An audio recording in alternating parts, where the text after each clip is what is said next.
तो क्लियर दिख रहा है मेरे बच्चों? ओके, बिल्कुल क्लियर दिख रहा है। तो बच्चों मैं हूं रविंद्र सर और हम पढ़ने वाले हैं आज चैप्टर नंबर 2 11th स्टैंडर्ड, और हम लोगों ने कंप्लीट कर दिया है पूरा का पूरा बिल्कुल डायमेंशनल एनालिसिस और उसकी एप्लीकेशंस भी। तो थोड़ा सा क्विक रिवीजन भी लेते हैं, डायमेंशनल एनालिसिस में क्या होता है मेरे बच्चों, डायमेंशनल एनालिसिस में क्या होता है, डायमेंशनल एनालिसिस क्या होता है मेरे बच्चों, थोड़ा सा दिखाई देगा। ओके, अच्छा, तो डायमेंशनल एनालिसिस का मतलब ये होता है फिजिक्स की कुछ प्रॉब्लम्स होती हैं, उन प्रॉब्लम्स का सॉल्यूशन लाना है यूजिंग डायमेंशनल फॉर्मूलास, जो आप बोलोगे MLT। ओके, क्लियर है कि नहीं, समझ में आ रहा है? हाँ कि ना? डायमेंशनल एनालिसिस यानी क्या मेरे बच्चों, solving the problem of physics और some problems in physics using dimensional formulas, यानी कि MLT। डन। अब इसकी जो एप्लीकेशन की बात करें तो इसकी 3 एप्लीकेशन है, application number 1, application number 2 and application number 3। Application number 1 क्या थी? Obtain numerical relation, obtain numerical relation. दूसरी बात क्या थी, दूसरी एप्लीकेशन क्या थी बेटा? Checking dimensional consistency, dimensionally equation correct है या रॉन्ग है ये चेक करना रहता है सेकंड। और थर्ड थी फॉर्मेशन ऑफ इक्वेशन, इक्वेशन किस तरह से फॉर्म होता है। क्लियर? पहली जो एप्लीकेशन है इसका बेसिक इक्वेशन आप यूज करोगे N1U1 is equals to N2U2। क्या सही लिखा है मैंने? यस और नो? मैसेज करो, बोलना मत, रिकॉर्डिंग कर दो ना, पता नहीं चल रहा है। हाँ, हेलो सर रिपीट करो, पता नहीं चल रहा। मैंने कहा ना मैसेज करो, मैंने बोला ना मैसेज करो, अब मुझे दिखेगा। हाँ, ये वाला वीडियो भेजा था उसकी बात कर रहा हूं। वीडियो देखा तुम लोगों ने? वीडियो में भेजा था ये। अब वीडियो नहीं देखा है तो पता कैसे चलेगा? वीडियो में था कि नहीं था ये? हाँ कि ना, बताइए। हाँ था, जय बोल रहा था। N1U1 is equals to N2U2, ये वीडियो में करवाया था मैंने। हाँ, चेकिंग डायमेंशनल कंसिस्टेंसी, ये भी वीडियो में करवाया हुआ है बेटा।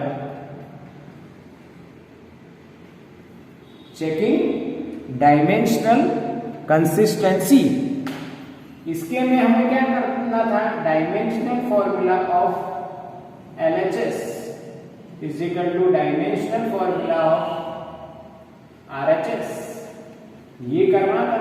अगर ये दोनों सेम है तो डायमेंशनली कंसिस्टेंस है, अगर ये दोनों सेम नहीं है तो डायमेंशनली कंसिस्टेंस नहीं है। क्लियर है? तीसरी बात है, इसमें एक और बात हमने देखी थी, याद करो, principle of homogeneity. Principle of homogeneity क्या ये था वीडियो में? होगा ही ना, प्रिंसिपल ऑफ होमोजेनिटी। इसका एक सिंपल एग्जांपल मैंने आपको दिया होगा, वीडियो में देखोगे तो आपको पता चलेगा कि बच्चों 5 kg plus 2 meter is not possible. Is not possible because उनके यूनिट्स डिफरेंट हैं, इसलिए पॉसिबल नहीं है। क्लियर है? आगे ना, यस, फॉर्मेशन ऑफ इक्वेशन, ये आज सुबह देखा था लाइव क्लास में, थोड़े इश्यूज थे बट रिकॉर्डिंग रेडी है, वो आपको मिलने वाली है। इसमें आपको क्या करना है, 3-4 स्टेप करनी है, बट इसमें आपको डायमेंशनल फॉर्मूला फॉर्म करना है। क्या फॉर्म करना है? डायमेंशनल फॉर्मूला का यूज करके इक्वेशन फॉर्म करना है बेटा। क्या फॉर्म करना है? इक्वेशन फॉर्म करना है। ठीक है? हाँ के ना, जो अभी मैं आपको एक एग्जाम्पल से बताने वाला हूं, चलो एनसीईआरटी के कुछ एग्जाम्पल्स हैं, एनसीईआरटी के बच्चों कुछ एग्जाम्पल्स हैं, वो देख लेते हैं।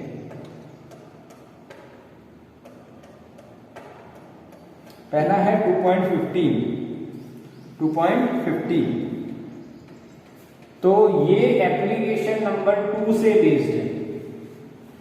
Check the dimensional consistency of the equation, जो दिया है हमें, half mv square is equal to mgh। बताइए क्या ये डायमेंशनली करेक्ट है? तो हमें क्या करना है, LHS का mld लिखना है। मास का क्या होगा? m1। 1/2 का mld नहीं होता है, कांस्टेंट है। वेलोसिटी का mld क्या होता है? L1t-1, पर उसका स्क्वायर करना है तो 2, यहां पे -2। क्लियर? अब RHS की बात करते हैं तो इसमें m मास का m1, g का L1t-2 और h का हाइट का L1, तो क्या हो जाएगा? m1 L1 + 1 2t-2। L की 1 तो L की कितनी हो जाएगी? 2 हो जाएगी। अब ये RHS आ गए, ये LHS, क्या दोनों बराबर हैं? यस, तो ये हो गया dimensionally consistence.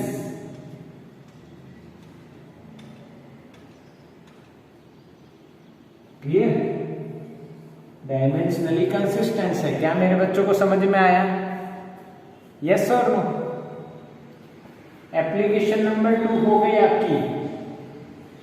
Dimensional formula of LHS निकालना है, डायमेंशनल फॉर्मूला ऑफ RHS निकालना है, दोनों बराबर करने हैं, दोनों बराबर करने हैं। अगर दोनों बराबर हैं तो डायमेंशनली करेक्ट है, अगर दोनों बराबर नहीं हैं तो डायमेंशनली इनकरेक्ट है। डन? यस, रुकैया का मैसेज आ गया, डन हो गया सर। आगे समझ में? सर अदनान तू लेट ज्वाइन हुआ है बेटा, ये पहले वीडियोस भेज दिए हैं बेटा। अदनान पहले वीडियोस भेज दिए हैं बच्चे, जाके वो वीडियो देखो पहले, फिर आपको ये समझ में आएगा। आप यानी आप इतने डिजिटल पर्सन हो गए, ये बात कैसे भूल जाते हो कि बीच की स्टोरी में अगर आप एंटर हो रहे हो, आप वेब सीरीज देखते हो ना, अभी तो आप वेब सीरीज अवेलेबल है, डायरेक्ट 5th में आप या लास्ट के 6th यानी लास्ट पार्ट में, लास्ट सेशन में एंटर हो गए, तो आपको पहले की स्टोरी कैसे समझ में आई? या मुझे कॉल करो, आज मैं मैसेज छोड़ता हूं कि भाई आप ज्वाइन हो रहे हो, न्यू ज्वाइनिंग है, तो you have to call your teacher first, okay? Then and then you will get some direction about the subject. Otherwise what happens? You are denying this call. Why? Because you don't understand anything. Why? Because you don't have studied this lecture. Okay? So that first of all you have to call me. Call करो, free में होता है ना जियो का call. तो आइए, dimensionally consistence है तो एनसीईआरटी का ये एग्जांपल हो गया। एनसीईआरटी का दूसरा एक एग्जांपल देखते 2.16 वो इसके ऊपर है, इसके ऊपर प्रिंसिपल ऑफ होमोजेनिटी नहीं इस पे नहीं है, वो है इक्वेशन रॉन्ग हो सकता है भले ही वो डायमेंशनली करेक्ट है, उसके ऊपर है। तो देखो क्या है कि उन्होंने हमें अलग अलग इक्वेशन दिए A B C D E. पहले में काइनेटिक एनर्जी m²v³, दूसरे में काइनेटिक एनर्जी हाफ mv², तीसरे में काइनेटिक एनर्जी ma, चौथे में काइनेटिक एनर्जी 3/16 mv², और फिफ्थ में kinetic energy half mv² plus ma। Okay,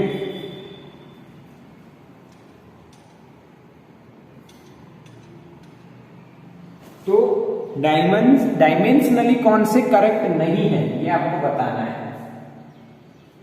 चलो पहले मैं ये बता देता हूं ये करेक्ट है, क्योंकि ये तो सबको पता है कि नहीं, बोलो अदनान तेरे को आता है बेटा ये काइनेटिक एनर्जी का इक्वेशन हाफ mv², आता होगा ना काइनेटिक एनर्जी का? यस, सब्बीर को आता है। और सब लोग क्या कर रहे हैं? कृषा, सुजल, अदनान, यस, व्रज को भी आता है। काइनेटिक एनर्जी होता है, जय को पता है, फातिमा का, रितेश, ऋतुजा, रुकैया, सबको पता है काइनेटिक एनर्जी होता है हाफ mv²। ओहो, मोहम्मद को भी आता है। क्लियर है, डन। अब देखना है यहां पे, देखो ये भी करेक्ट है। अब यहां पे बात समझ रहे हैं, ये और ये दोनों डायमेंशनली करेक्ट है। इक्वेशन ये करेक्ट है, ये रॉन्ग इक्वेशन है, पर डायमेंशनली करेक्ट है। डायमेंशनली यस, क्योंकि इसका MLT और इसका MLT सेम होगा। इसका MLT आपको पता है और इसका, इसमें भी है, इसका MLT और इसका MLT सेम होता है। कांस्टेंट का कोई MLT नहीं होता है, कांस्टेंट का कोई MLT नहीं होता है बच्चों मेरे। यस, तो ये दोनों डायमेंशनली करेक्ट है, पर आपको बताना है, आपको मुझे मैसेज करके बताना है क्या इक्वेशन डी करेक्ट है?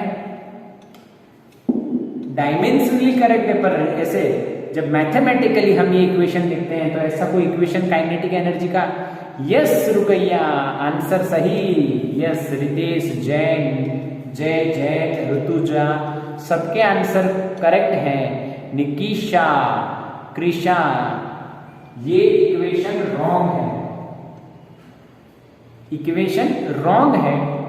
डायमेंशनली करेक्ट है, इसका यूनिट और इसका यूनिट सेम आएगा, इसका यूनिट और इसका यूनिट सेम आएगा, यानी डायमेंशनली दोनों करेक्ट है, बट रियलिटी में ये मैथमेटिकली रॉन्ग है, क्योंकि यहाँ पे 1/2 आता है, 3/16 नहीं आता है। 1/2 आता है, 3/16 नहीं आता है।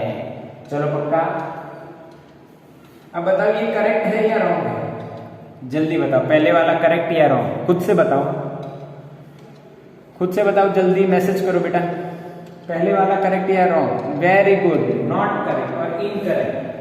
Dimensionally, no we are checking dimensionally, incorrect. Very good. अब ये लॉजिक देखो कैसे लगा है, कोई बताएगा मुझे? जब ए के इक्वेशन में mv² होगा तो करेक्ट है, पर m²v³ होगा तो कहां से करेक्ट होगा? mv² करेक्ट है, m²v³ करेक्ट नहीं होगा। चलो बताओ, ये वाला करेक्ट है, ये वाला करेक्ट है? यस, व्रज का आंसर सही है, रितेश का सही है, ऋतुजा का भी सही है, ये भी इनकरेक्ट रहेगा। क्यों इनकरेक्ट रहेगा बेटा? देखो, यस, ये ma, ये तो फोर्स है, मास इनटू एक्सेलरेशन क्या होता है? फोर्स। ये एनर्जी है, क्या फोर्स और एनर्जी बराबर थोड़ी होते हैं? नहीं होते। फिर आप MLT लिख के देख लो, समझ में आ जाएगा। इसका कितना आएगा फोर्स का 11 - 2, एनर्जी का कितना आएगा 12 - 2, दोनों कहाँ बराबर है? चलो ये बताओ, ये बराबर है? लास्ट वाला जल्दी से बता दीजिए, जल्दी से बता दीजिए। 2.16 इनकरेक्ट, यस इनकरेक्ट। क्यों ये इनकरेक्ट हुआ ये भी देख लेते हैं। देखो हाफ mv² करेक्ट है, यहाँ पे करेक्ट है, पर यहाँ पे गलती हो रही है। हाँ वहां पे गलती है। देखो ma तो फोर्स का इक्वेशन है ना, और ये काइनेटिक एनर्जी के बराबर है, गलत। तो ये 1, 2 और 3 जो है ऑड नंबर्स पे है ना, हाँ ऑड नंबर 1, 3 एंड 5 ये करेक्ट इनकरेक्ट है। 2, 4 करेक्ट है डायमेंशनली, पक्का? तो स्क्रीनशॉट लो मेरे बच्चों। तो बच्चों आपने स्क्रीनशॉट ले लिया। हम लोग अब एग्जाम्पल 15 एंड 16 के बाद एग्जाम्पल नंबर 17 देखने वाले। क्या देखने वाले मेरे बच्चों? Example number 17।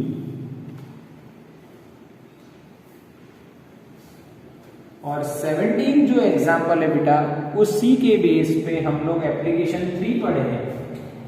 तो एग्जाम्पल नंबर 17 2.17 क्या है? ध्यान से समझना है सबको। और जिन बच्चों को सुबह इंटरनेट इश्यू था उनको मैं ये एग्जाम्पल थ्योरी के ही रिलेशन में समझाऊंगा। तो आप फिर मुझे मैसेज करना अभी कि बिल्कुल थियरी भी समझ में आ गई है। इसमें ज्यादा कोई थ्योरी नहीं है, ये एग्जाम्पल बेस्ड ही रहता है। इसका नाम है एप्लीकेशन नंबर 3 पे बेस्ड है बेटा, ये फॉर्मेशन ऑफ इक्वेशन। तो भाई आप सिंपल पेंडुलम तो देखे हैं ना बेटा, ये उसकी लेंथ है, ये इसका मास होगा, और जी कहाँ लगता है? नीचे। सिंपल पेंडुलम वो ऐसा होता है ना, यहाँ पे एक बॉडी लटकी होती है, मैसिव बॉडी, लेंथ होती है L, और ग्रेविटेशनल एक्सेलरेशन किधर लगता है? नीचे। तो उन्होंने कहा है टाइम पीरियड T डिपेंड्स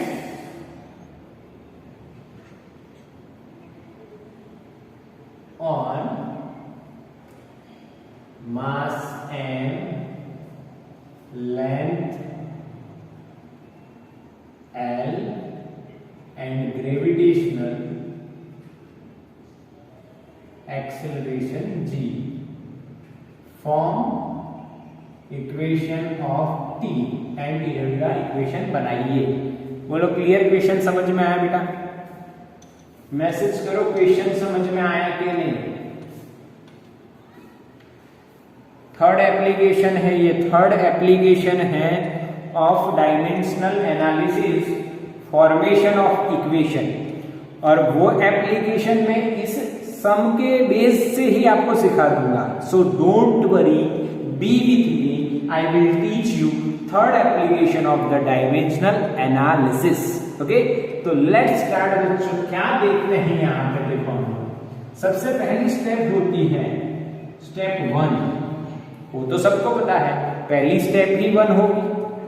चलो टाइम पीरियड, सबसे पहले form equation based on given relation and suppose the proper powers. पहला ये है कि आपको जो रिलेशन क्वेश्चन में दिया है उसके बेसिस पे आपको एक इक्वेशन बनाना है विथ प्रॉपर पावर्स। समझो, टाइम पीरियड T मास, लेंथ और ग्रेविटेशन के ऊपर डिपेंड करता है। किस तरह से डिपेंड करता है ये नहीं दिया है, उन्होंने सिर्फ इतना किया, कहा है कि डिपेंड करता है। डिपेंड करता है किस तरह से करता है ये नहीं दिया है, डिपेंड करता है। अब यानी डिपेंडेंसी का मतलब क्या होता है, या तो इंक्रीज भी हो सकता है, हाँ एल एम एल जी के चेंज होने पे या इंक्रीज होने पे टी इंक्रीज हो सकता है या डिक्रीज भी हो सकता है, कुछ भी हो सकता है। ये क्लियरली नहीं दिया कि क्या हो रहा है, हाँ कि ना, समझ में आया? बोलो, मैसेज करो, समझ में आया कि नहीं? कुछ भी हो सकता है, यस। मास लेंथ और जी के चेंज होने से टी बढ़ भी सकता है, घट भी सकता है, कुछ भी हो सकता है। उन्होंने सिर्फ इतना कहा है कि डिपेंड करता है। तो हम लोग बच्चों जानते हैं, कोई एक क्वांटिटी दूसरी क्वांटिटी पे डिपेंड करती है तो हम प्रोपोर्शनलिटी लिखते हैं। T is proportional to mass length and gravitational acceleration, mLg, हाँ mLg। अब कौन सी पावर है, 1 है, -1 है, 2 है, स्क्वायर के प्रोपोर्शन में है, इनवर्सली प्रोपोर्शन में, ये कुछ नहीं पता। तो हमने क्या किया, हमने उसकी पावर को सपोज कर लिया। क्या मेरे बच्चों को समझ में आया? हमें पता नहीं है कितनी पावर है। जैसे कि हम लोग देखते हैं k is equal to half M V square, तो बच्चों यहाँ पे आप कह सकते हो k is proportional to M V square, velocity का स्क्वायर है। पर यहाँ पे तो पता ही नहीं है, दिया ही नहीं है क्वेश्चन में, तो हमने उनको सपोज कर लिया कि क्या पावर होगी, x, y एंड z। अब मैंने इक्वल्स टू करना है। अब आप जब इक्वल्स टू कर सकते हो तो प्रोपोर्शनलिटी से इक्वल्स टू की ओर जाते हो तो क्या आता है बताइए, क्या रखना पड़ता है? प्रोपोर्शनलिटी से इक्वल्स टू अगर हम कर रहे हैं तो हमें कांस्टेंट रखना है बेटा, कांस्टेंट रखना है, और कांस्टेंट है k। यस, सबको पता है कांस्टेंट आता है। यहां पे m की x, l की y, g की z, ये बन गया हमारा इक्वेशन। पहली स्टेप कंप्लीट, पहली स्टेप कंप्लीट। और वहां जो लॉजिक मैंने आपको बताया है पहले से भी ये चुके हैं, ये है डायमेंशन लेस कांस्टेंट और प्रोपोर्शनलिटी कांस्टेंट जिसका डायमेंशन नहीं होना चाहिए। क्यों? देखो, kinetic energy is proportional to mv square, पक्का? यानी इसका यूनिट और इसका यूनिट सेम है, इसका डायमेंशन और इसका डायमेंशन सेम है। अगर हम इक्वल्स टू करके यहाँ पे कांस्टेंट स्मॉल k लिखते हैं और उसका अगर कोई डायमेंशन है तो जो इन दोनों का सेम था, हम यहाँ पे एक और एक्स्ट्रा आ गया डायमेंशन, कुछ भी mlt में कुछ भी हो सकता है, तो डायमेंशन सेम रहेगा कि नहीं बताओ? अगर k कांस्टेंट पे खुद के डायमेंशन हो, खुद का यूनिट हो, हाँ रुपया, वेरी गुड बेटा सब्बीर, वेरी गुड। नहीं सेम रहेगा, चेंज हो जाएगा। कैसे? देखो, मैं यहां पे लिख रहा हूं force is proportional to mass into acceleration, तो इसका यूनिट क्या बनेगा, kg मीटर सेकंड माइनस 2। इसका यूनिट क्या बनेगा, kg मीटर सेकंड माइनस 2। ठीक है, पर मैं यहाँ पे इक्वल्स टू रख के कांस्टेंट रखा हूं और ये कांस्टेंट का खुद का यूनिट मान लो मीटर है या कुछ भी है, kg है। तो अब जो लेफ्ट साइड का यूनिट है वो तो यही रहेगा, पर राइट साइड में इसका यूनिट तो ये था, एक और kg आ गया तो kg स्क्वायर हो जाएगा। इसीलिए प्रोपोर्शनलिटी कांस्टेंट कैसा होना चाहिए, डायमेंशन लेस। बोलो समझ में आया? मोहम्मद समझ में आया कि नहीं आया बेटा? मोहम्मद मैसेज कर दे, मोहम्मद समझ में आ गया कि नहीं? यस, समझ में आना ही आना है बेटा।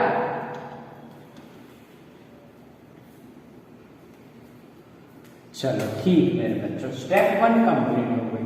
स्टेप 2 देखते हैं बच्चों। स्टेप 2, अब देखो, हमें हमारा टारगेट क्या है, हमें क्या ढूंढना है बताओ?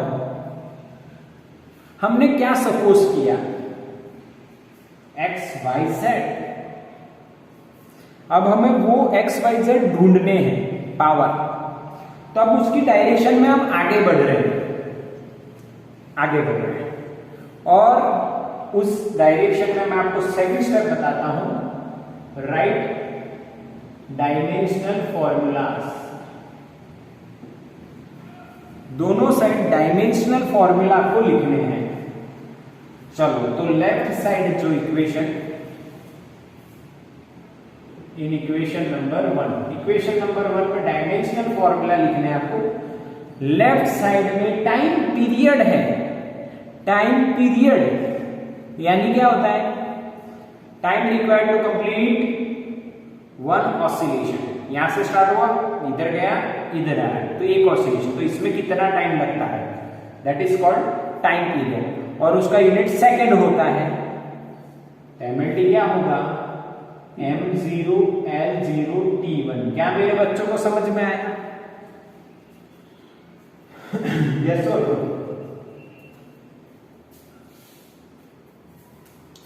यस। चलो राइट साइड में आते हैं। k का डायमेंशन बताओ, k का mlt क्या होगा, स्मॉल k का mlt क्या होगा, what is the mlt of small k? बताओ बच्चों, what is the mlt of small k? छुटकू k का mlt क्या होगा, छुटकू k का mlt बताओ। छोटे k का mlt क्या होगा, नहीं होगा, नहीं होगा।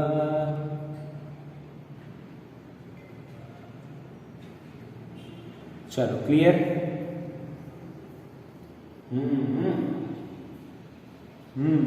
स्मॉल के का नहीं होगा, डायमेंशन लेस है सर, अभी लिखा तो और भी पूछते हो, इतने भी हम पैदल नहीं है दिमाग से।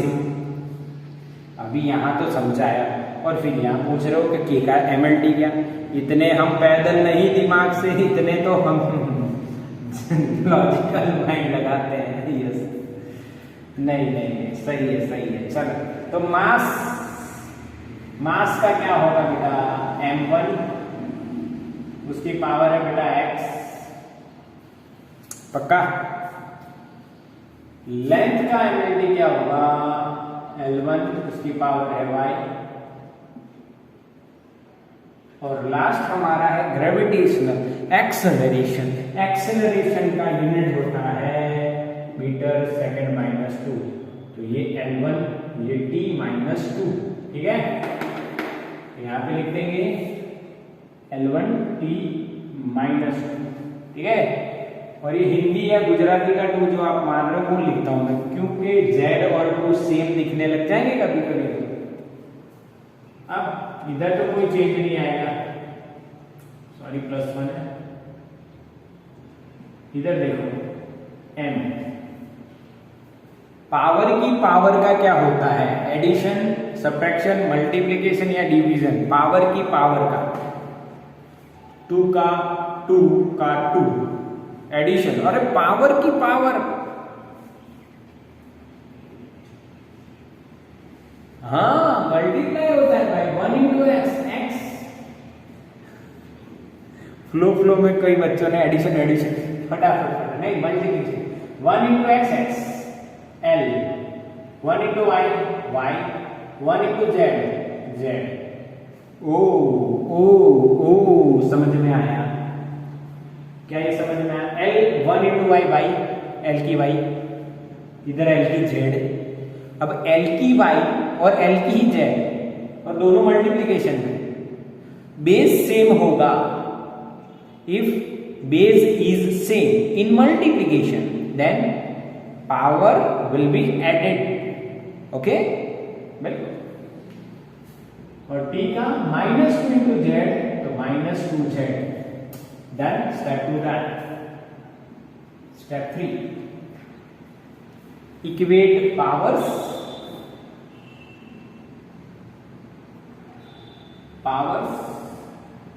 of MLT and find out x y and z. क्या मेरे बच्चे समझ रहे हैं मैं क्या कह रहा हूँ? थर्ड स्टेप में हम क्या कर रहे हैं? Equate powers of MLT and find out x y z. तो भाई इक्वेटिंग की पावर्स, तो मास की पावर x है,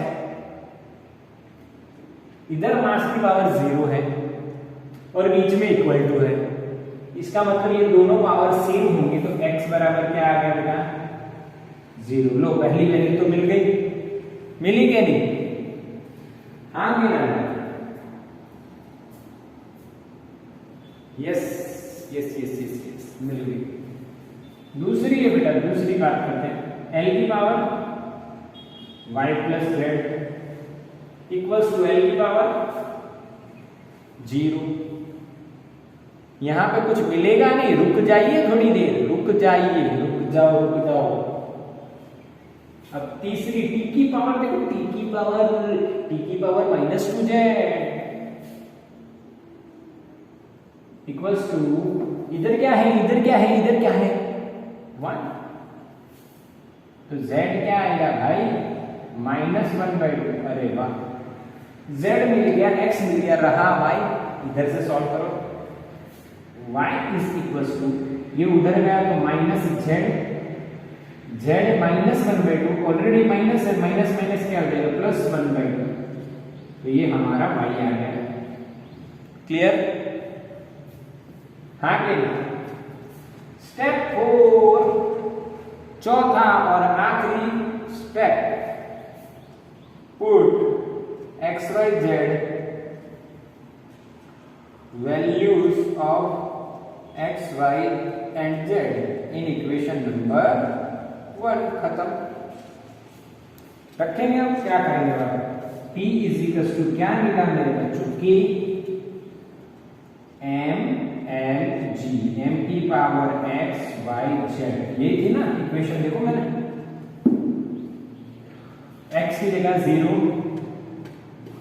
y की जगह 1/2 और z की जगह -1/2। डन, काम खत्म। अब इसको थोड़ा सा अरेंज कर देते हैं, अरेंज करते हैं।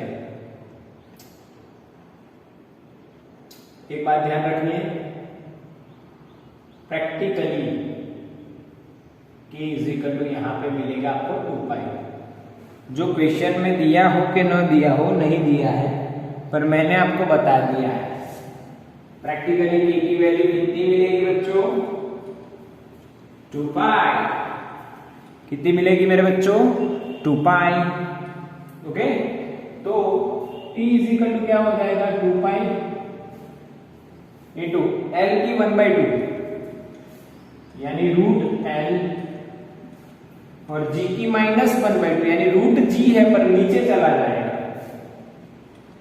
तो ये हमें मिल जाएगा फाइनल आंसर। फाइनल आंसर क्या मेरे बच्चों को समझ में आया कि नहीं? बताइए। क्लियर है ना?